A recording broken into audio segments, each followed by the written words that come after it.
mikroskopiknya itu mungkin kita bisa diskusi sebentar ya di lain waktu. Kemudian ada ovarium. Nah, ovarium ini sangat penting untuk breeding betina. Nah, mengapa demikian? Nah, di sini teman-teman perlu perhatikan sih apa sih gejala-gejala dalam siklus fisiologisnya. Karena kan teman-teman cuma mengamati, oh ini kucing saya lagi bunting, kucing saya lagi estrus dok, lagi birahi atau anjing saya, karena kan misalnya dia terlalu manja atau sebagainya. Nah sebenarnya sifat manja, sifat karena ingin dibelai, ingin disayang gitu, itu muncul loh dari sininya dulu, muncul dari ovariumnya, dari sini sebenarnya. Di sini terjadi permainan hormon yang luar biasa yang mempengaruhi aktivitas tubuh. Nah coba teman-teman perhatikan di sini. Kalau di manusia ada namanya siklus menstruasi, kalau di hewan sih biasanya ada siklus estrus. Cuman bedanya di peluruhan rahim gitu. Makanya kalau untuk di manusia ada yang sampai berdarah. Bukan sampai berdarah sih, tapi memang berdarah kan. Kalau hewan nggak sampai gitu. Ini kalau untuk di ovarium sebenarnya untuk ini ada namanya mana kursornya? Ada folikel ovarium primer. Nah dari primer ini terjadi perkembangan atau genesis dari primer terbentuk sekunder, tersier dan sebagainya. Di sini mungkin sebentar saya akan sedikit membahas tentang siklus estrus. Karena ini akan erat hubungannya dengan gambar yang ada di sini. Kenapa sih ada oosit yang keluar, terus kenapa tiba-tiba keluar akan terbentuk yang kayak ini? Apa yang di pinggir-pinggir gitu? Oke. Nah, ini ada apa namanya?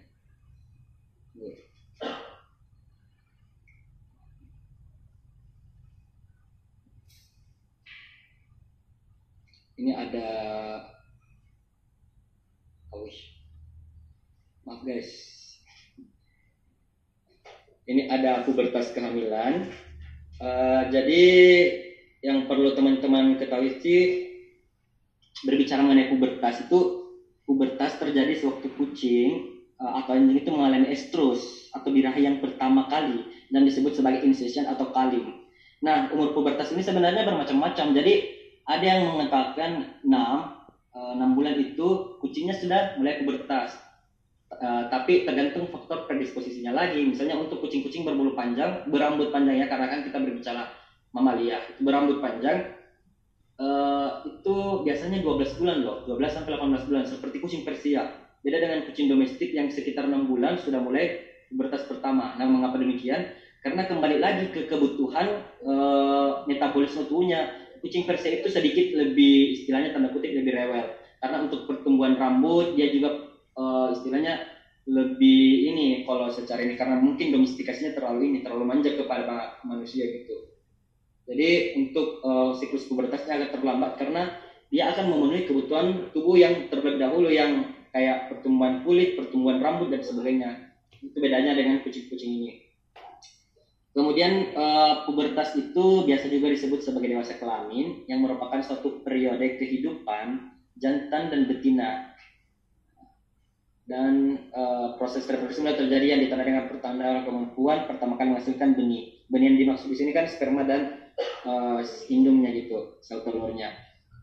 Nah, mengapa terjadi ini pubertas seperti yang saya sampaikan tadi? Karena terjadi lonjakan hormon. Hormon tidak pernah berada dalam konsentrasi nol, cuman yang ada konsentrasi minimum dan maksimum. Nah, pada pubertas ini karena mungkin kebutuhan nutrisi terpenuhi, kebutuhan stres, tingkat stresnya juga manajemen stresnya cukup baik, otomatis pubertasnya juga bisa berjalan dengan bagus gitu, dengan bagus. Dalam artian maksud saya pubertas berjalan dengan bagus, aktivitas hormon yang menyebabkan pubertas itu berjalan dengan optimal. Hormon-hormon apa? Nah, kalau di jantan kan ada testosteron, kalau di betina ada estrogen, ada progesteron. Nah, ini hormon-hormon yang berperan penting. Nah, ini ciri-ciri pubertas. Kalau jantan itu dia kan memiliki alat kopulasi dan sudah mulai sering ereksi untuk jantan, dan hasilnya biasanya ejakulasi gitu. Kemudian kalau betina kan birahi dan kopulasi. Nah, faktor-faktor yang mempengaruhi pubertas itu yang pertama ada faktor keturunan, kemudian faktor iklim, faktor sosial dan makanan. Nah, faktor keturunan ini mempengaruhi pubertas seperti yang saya katakan tadi itu karena ada beberapa faktor seperti faktor predisposisi manusia, pubertas biasa terjadi sekitar umur 12 bulan, baru terjadi sampai 18 bulan. Sedangkan kucing-kucing pygmos itu biasanya terjadi umur 6 bulan sudah mengalami pubertas. Itu karena sebenarnya reaksi dari tubuhnya sendiri. Reaksi dari tubuh yang saya maksud di sini dalam artian apakah proses metabolisme, proses penggunaan energi, kebutuhan energi itu terpenuhi, karena untuk pubertas sendiri artinya ada kebutuhan energi yang ekstra gitu. Jadi tergantung lagi.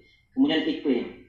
Berbicara mengenai iklim yang merupakan hal yang cukup menarik ya di lingkungan veteriner, karena yang baru saya dapat itu sampai saat ini masih menjadi penelitian mengapa iklim berpengaruh terhadap pubertas.